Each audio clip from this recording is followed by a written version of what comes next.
¿Están listos para conocer un sistema social tan injusto que, aunque desapareció hace más de 300 años, aún influye en la vida de millones de personas? Imaginen un mundo donde tu profesión, tu lugar para vivir, la ropa que puedes usar y hasta con quién puedes casarte dependen no de tus habilidades, sino únicamente de dónde y de quién naciste. Parece una distopía, ¿verdad? Pero así vivieron muchas personas durante 3 siglos en el México colonial.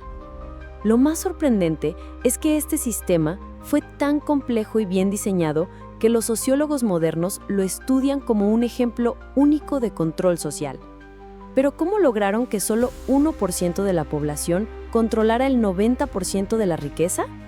¿Por qué las personas toleraron una injusticia tan extrema por tanto tiempo?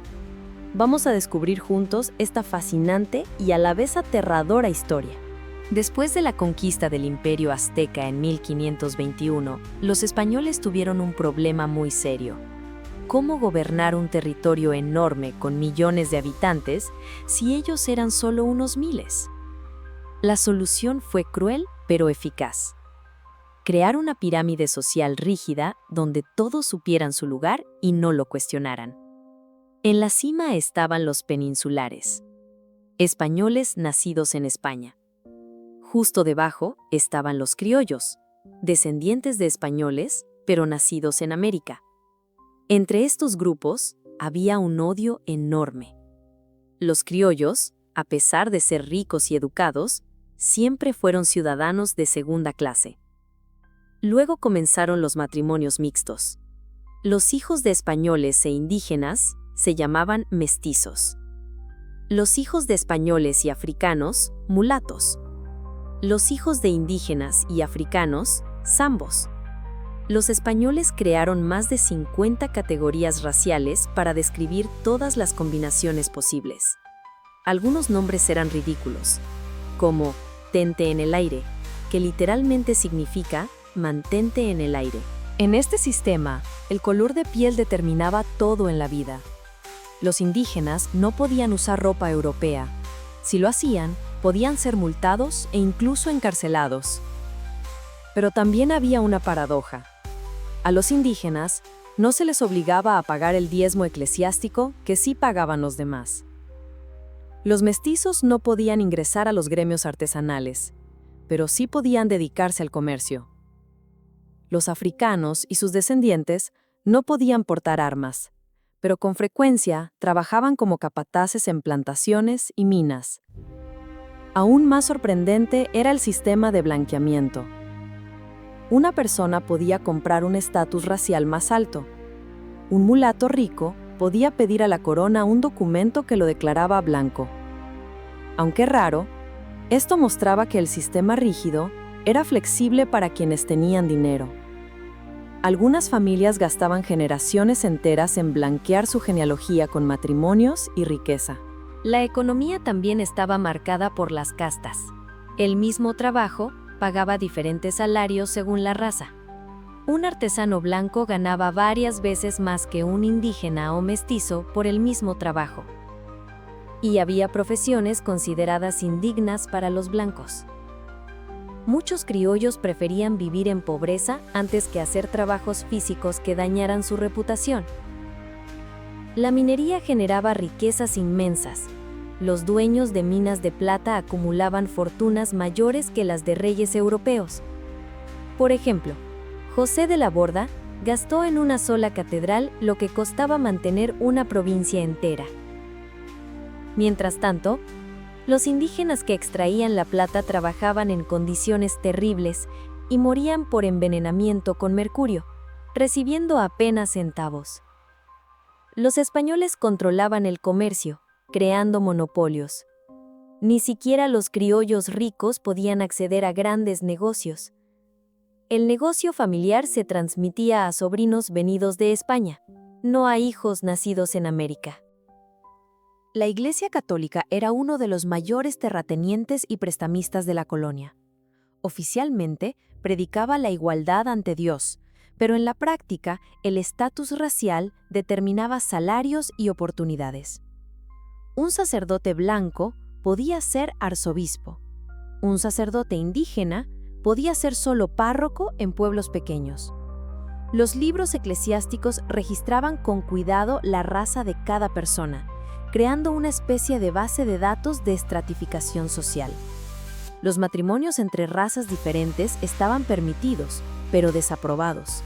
Los sacerdotes podían negarse a oficiar una boda que consideraran inadecuada.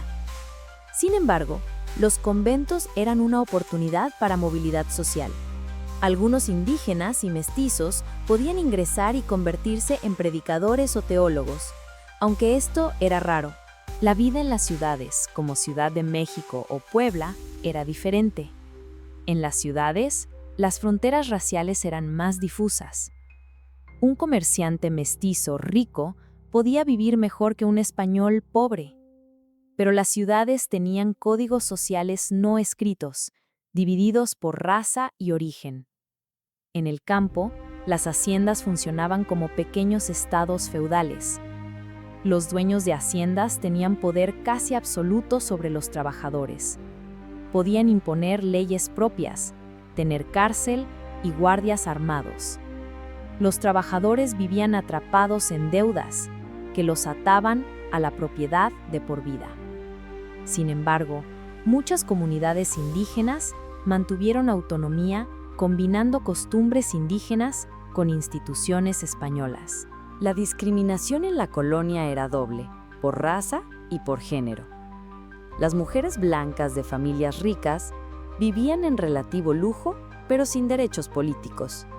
No podían heredar propiedades grandes ni dedicarse al comercio. Su papel principal era formar matrimonios ventajosos para sus familias. Mujeres indígenas y mestizas a menudo eran concubinas de hombres blancos ricos. Los hijos de esas uniones tenían un estatus más alto que sus madres, creando conflictos familiares. Algunas mujeres encontraban libertad relativa en conventos, dedicándose a la ciencia y la escritura. Sor Juana Inés de la Cruz fue una de esas figuras iluminadas. Pero dentro de los conventos también había jerarquía racial, las monjas blancas en los cargos superiores y las de color en posiciones inferiores.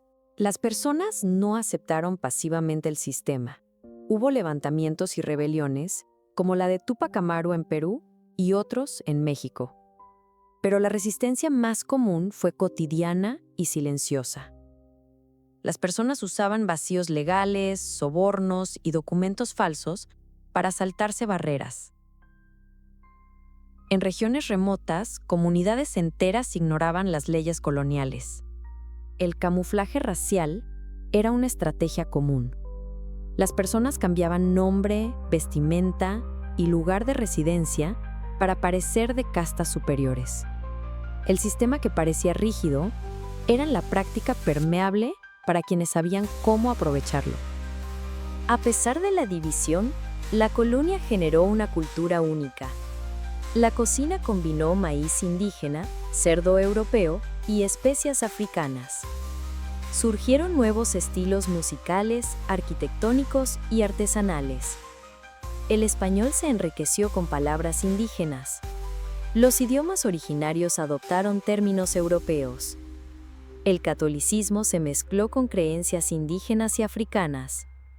El culto a la Virgen de Guadalupe se convirtió en símbolo de identidad mexicana. Así, de la mezcla y contradicción, nació una nueva nación.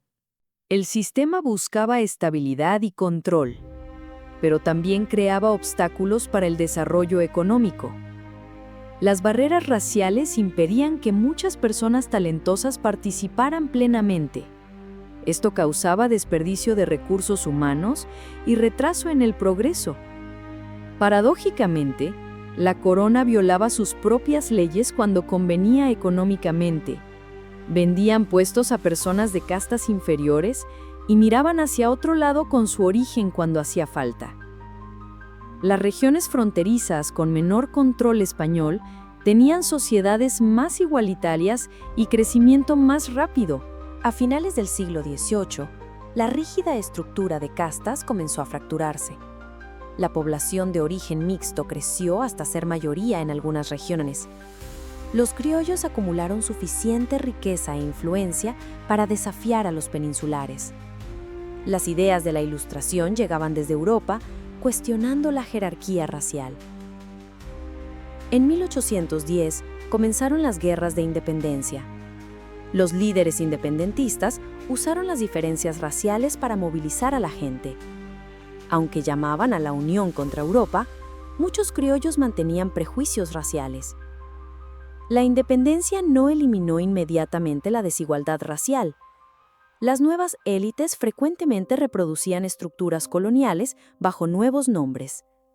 Pasaron décadas para desmantelar ese sistema, y todavía hoy, más de 200 años después, sus huellas permanecen en Latinoamérica. ¿Qué nos enseña esta historia?